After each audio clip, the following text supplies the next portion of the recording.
Selamat malam Bu dosen. Kami dari kelompok 9 yang beranggotakan yang pertama Gusti Ayu Putri Wulandari nomor absen 3, yang kedua saya sendiri Nika Dek Mona nomor absen 16, yang ketiga Nilo Wiwit Novianti nomor absen 25, dan yang terakhir Ninyoman Tangiani nomor absen 29. Di sini kami akan membawakan materi yang berjudul skema analisis kredit. Materi yang pertama akan dibawakan oleh saya sendiri. Pengertian analisis kredit.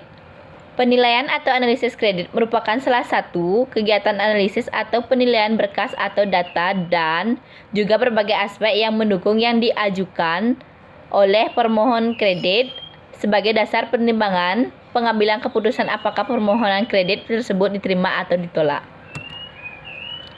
Menurut para ahli, yang pertama, Jonan, analisis kredit ialah segala aktivitas dari suatu pemeriksaan, penelitian, atau menganalisa mengenai sejumlah kelengkapan, keabsahan, dan kelayakan diri sejumlah berkas atau surat atau data yang akan menjadi sebagai pemohon kredit atau calon debitur sampai pada saat dikeluarkannya suatu ketetapan apakah kredit tersebut memang benar layak untuk diterima atau justru akan ditolak.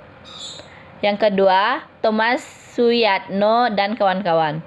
Analisis kredit yaitu menyusun segala apa yang menjadi kebutuhan pekerjaan atas segala penguraian dari berbagai aspek, baik keuangan maupun non-keuangan, guna memenuhi kemungkinan bisa atau tidak bisa dipertimbangkan lagi akan suatu permohonan kredit. Mempersiapkan sejumlah laporan analisis yang dibutuhkan, yang berisikan suatu penguraian dan kesimpulan beserta penyajian alternatif yang dapat dijadikan sebagai bahan pertimbangan dalam pengambilan keputusan kepemimpinan dari permohonan kredit nasabah. Firdaus dan Arianti. Analisis kredit yakni salah satu penilaian semacam studi akan kelayakan atau feasibility study pada suatu perusahaan yang menjadi pemohon kredit. Baik, selanjutnya akan dilanjutkan oleh teman saya. Perkenalkan, nama saya Nilo Wiwit Novianti. Di sini saya akan melanjutkan presentasi dari Mona.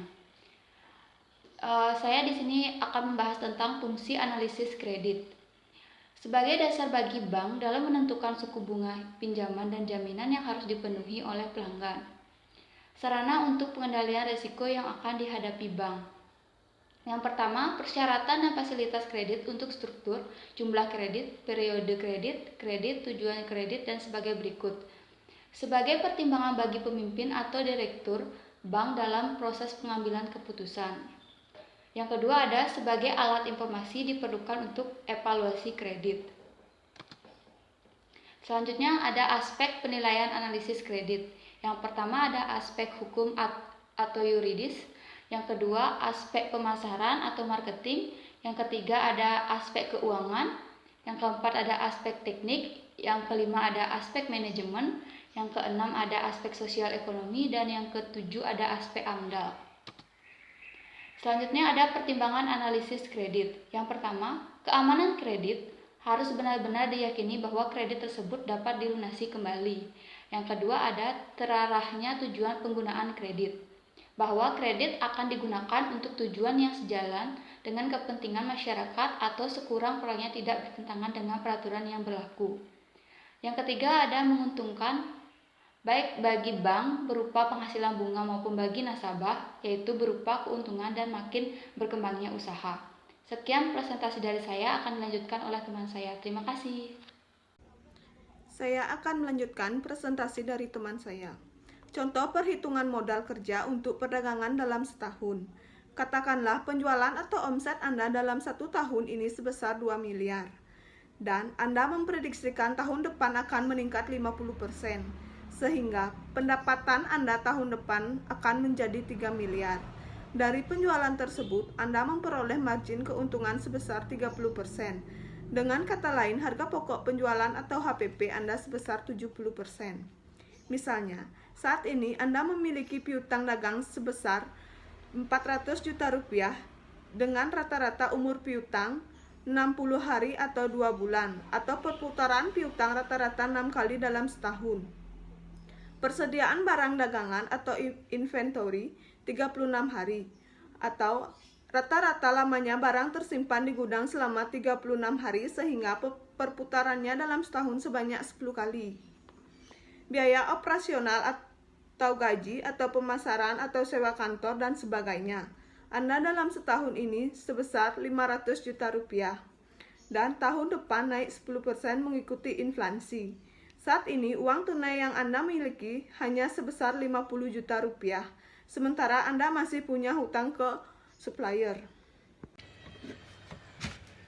Baik, saya akan melanjutkan presentasi skema analisis kredit, yaitu membantu debitur kredit sebagai pinjaman jika terjadi default. Skema atau model dari kredit program di mana UKM adalah sebagai instansi pelaksanaannya. Adapun pelaksanaan kredit program di masa akan datang karena yang pertama, keberadaan LKM telah tersebar di seluruh Indonesia. Yang kedua, LKM mempunyai fungsi pokok sebagai lembaga yang memberikan pinjaman. Yang ketiga, keterlibatan Pemda lebih dominan. Yang keempat, mekanisme pelaksanaan dapat diterapkan dengan dua alternatif prinsip pembiayaan. Yang kelima, memiliki tujuan meningkatkan pemberdayaan ekonomi. Yang keenam, harus tunduk pada aturan OJK. Selanjutnya, analisis kebijakan kredit.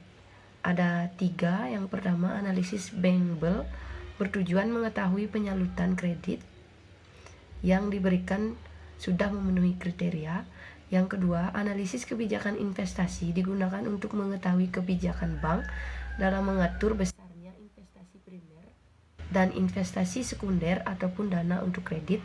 Yang ketiga, analisis kebijakan risiko digunakan dalam melakukan penyaluran kredit harus memperhitungkan secara teliti indikator yang dapat menyebabkan risiko terjadinya kredit macet. Baik, presentasi kami akhiri. Kami buka dengan sesi tanya jawab.